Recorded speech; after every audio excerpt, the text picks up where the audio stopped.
Yo, yo, yo, yo, yo, yo, yo. Yo, yo. What's good with it? It's the homie Mac. Music, art, culture, knowledge. Each one teach, one peace and love. Reporting live from the Dogon. You know what it is. It's the homie Mac, man. Just doing another video, another session, another Mac minutes. Yeah. If you know, you know. It made the national news this past Saturday. There was a mass shooting in Birmingham, Alabama, in like a night area, nightclub, hookah lounge type spot. They said there were 4 deaths, 4 people died, 12 people were injured. Out of that 12, 5 left the hospital, 7 are still fighting for their lives. And I get it. People are tired of thoughts and prayers. They're tired of thoughts and prayers. Appalachia High School in Georgia, there was another mass shooting. 4 died, 9 were injured. And I get it. There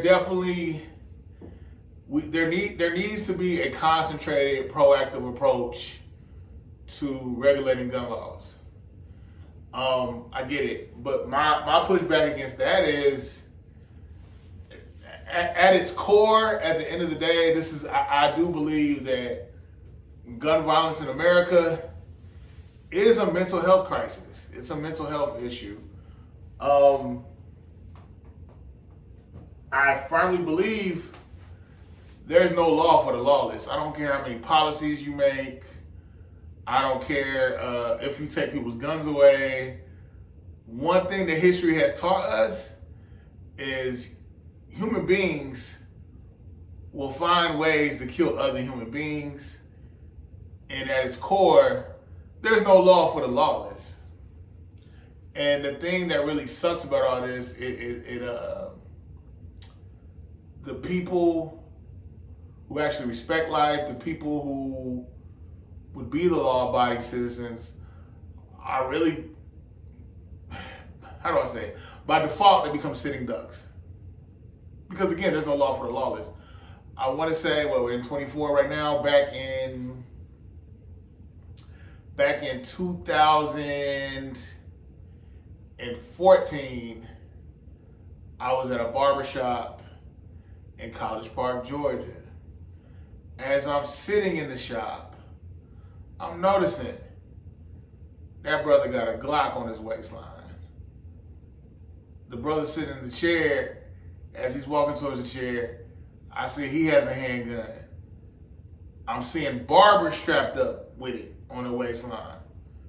I'm looking at people, the other men at the barbershop waiting in line, at the barbershop waiting in line to get a haircut. They had pistols.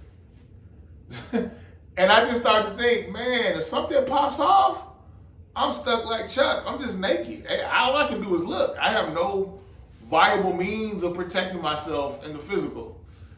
And at that moment, I decided I need to get a gun. I know a lot of people think that the gun laws are very lax in America, specifically in the South and a lot of the red states. The gun laws are very lax. They're not very stringent. You don't have to get, now you don't even need a concealed carry permit. I have one because I think there's a different set of laws that apply for black people, specifically black males. So I went ahead and got my concealed carry permit. But in a lot of states, Georgia's one of them, a lot of red states, specifically Georgia, you don't need a concealed carry permit. You need no training, none of that. And that's why clearly there's a lot of access to guns. I think there was this old joke this dude from New York said. He said, what did he say? He said, I can get a gun quicker than I can get a job. You know, so gun access, and I think, what was it, the Michael Moore documentary, Bowling for Columbine? You know, and I think it's pretty much still the same. Like, these kids in the South, 16, 17, they can't even drink legally, but they can go to a Walmart and buy a shotgun. I think one thing that people need to be honest with about themselves honest with themselves about, rather, America was built on violence. Okay, you had when the Europeans came over here, they stole land. They stole land violently. They stole land. They killed Native Americans. They murdered Native Americans. There was biological warfare, smallpox on blankets. What else? When the colonies were trying to get situated and settled, and we were trying to figure out what was what, white people were killing other white people over land. Specifically in Kentucky, University of Western Kentucky, they're called the Hilltoppers. And I found out that the Hilltoppers were basically the people who had found land and wanted to sustain it and protect it. So what they did was they would sit at the top of the highest hills in the land. So if they saw someone coming, they could shoot them.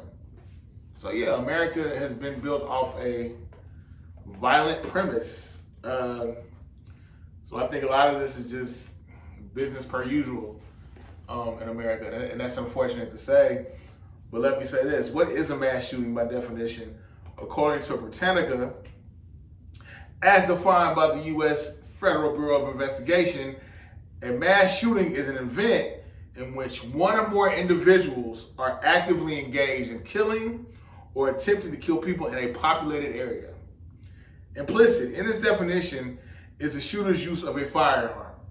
The FBI has not set a minimum number of casualties to qualify an event as a mass shooting, but U.S. statute, the Investigative Assistance for Violent Crimes Act of 2012, defines a mass killing as 3 or more killings in a single incident.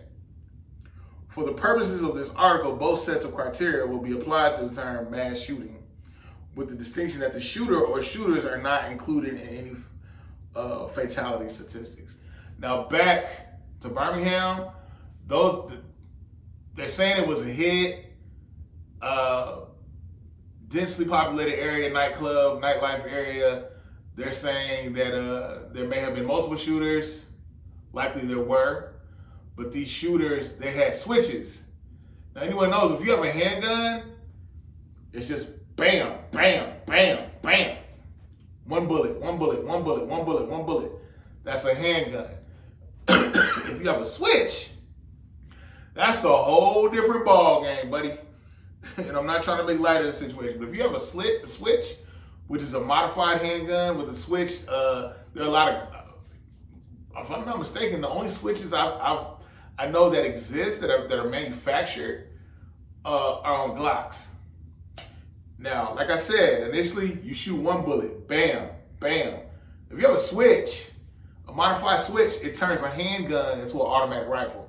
So instead of bam, bam, if I'm shooting at you, it's bam, bam, bam, bam, bam, bam, bam, bam, bam, bam, bam. So like within that 5 to 10 seconds of me commencing to shoot at you, I may have let off 10, 15 bullets.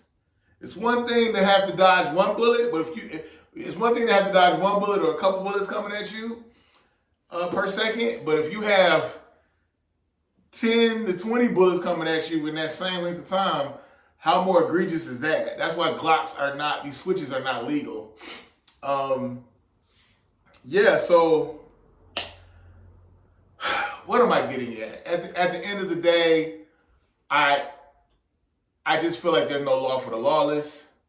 I'm big on Second Amendments.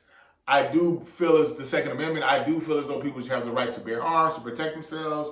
As Huey Newton said, I paraphrase Huey P. Newton, Dr. Huey P. Newton, R.I.P. He said, any society, let me say this, listen to me closely. Any society that is not allowed to bear arms and protect themselves with weapons are subject to slavery at any moment. And yeah, I mean, my dad used to joke and say a gun is an equalizer. Yeah, like if I pull a tool on you and you're not able to defend yourself, you exist at my whim. I believe that people should be able to protect themselves. That's why I bought my handgun. I would consider myself very much a pacifist. I'm a peaceful person. I want to get along, but there are just some people that they're not on that. They're not on that. are very violent.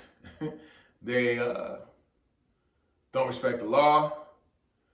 And I think somebody would say, like, I remember seeing this guy joke. He said, I've never seen a handgun or a gun load itself and fire itself. So at the end of the day, it's about the character of the people.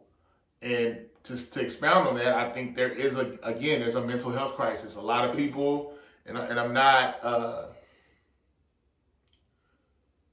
how do I say this? I am not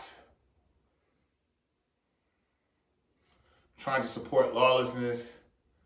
I respect human life, but I understand that some people simply don't care.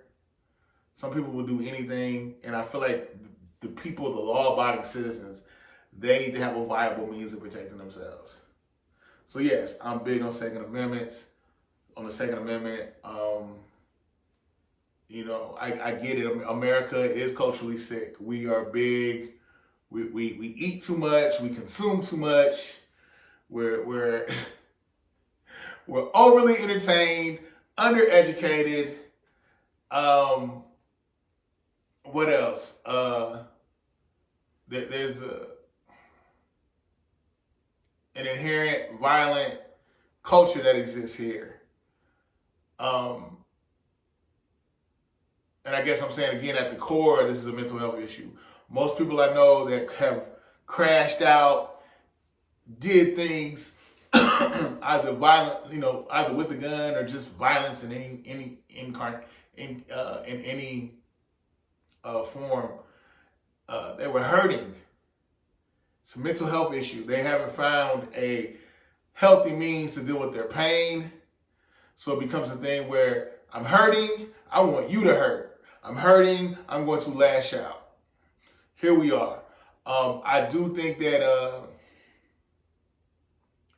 it's tough because, again, like I said, you can't create policy that's going to stop people from hurting other people. But I do think that we do need to there needs to be more emphasis placed on mental health, emotional intelligence, navigating through what you feel and not just reacting off what you feel. I can personally say anytime I just reacted and said or did something, it never ended well. So I have went through great pains.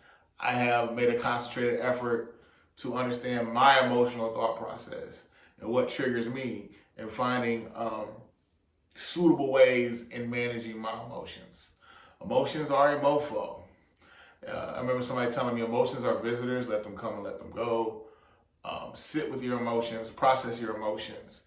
And to my men out here, feeling feelings does not make you weak. Feeling feelings makes you human. So yeah, at its core, this is a it's a health crisis, more specifically a mental health crisis. And I do think that we need to promote more emotional intelligence in this country. We need to come up with a means by which we create a culture where we're propagating emotional intelligence. We're propagating self-care. We're propagating conflict resolutions. Learning the art of conflict resolution. That needs to be taught to kids from the point of elementary school, so on and so forth. That's the thing. A lot of people, again, don't know how to regulate what's going on inside their brain.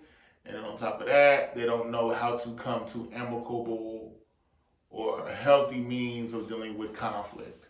So conflict resolution, that's something that we need to express, or something that we need to teach more and inculcate in our children from the time that they start interacting with other kids, other people. Yeah, but here we are. I don't, and I'm going to say this again, I don't care what policy we make, we're still dealing with issues of the human heart. And you can never, the whole point of having laws and policies are a means by which we can regulate society or find some type of ebb and flow and kind of balance things out. But yeah, a law is just a law when someone wants to do evil. It is what it is. Again, I'm not saying you need to take people's guns away. I'm not saying that, I'm also not saying this needs to be the Wild Wild West. I am advocating for a viable, healthy means of teaching conflict resolution to students, to people in society, and really helping us acknowledge we need to focus on acknowledging one another's humanity. But it's the homie Mac. Each one teach one, peace and love. Ooh, that was loud. Reporting live from the Dogon. Each one teach one. Got some interesting things coming on this week on this channel. That is 82 Kings. Thumbs up, give me the likes. Thumbs up, give me the likes. Like, share, comment, subscribe. I appreciate all the love and the support. It's the homie Mac, man. Got a Dochi, Alligator Bites Don't Heal. I got that album review coming this week. And I also have the Israeli-Palestinian conflict book. Really good book. That book review will happen this week. So I appreciate all the love, all the support.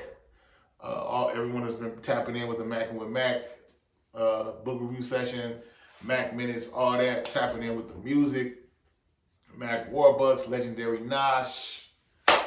Appreciate all y'all. Each one teach one. It's the homie Mac. I'm out.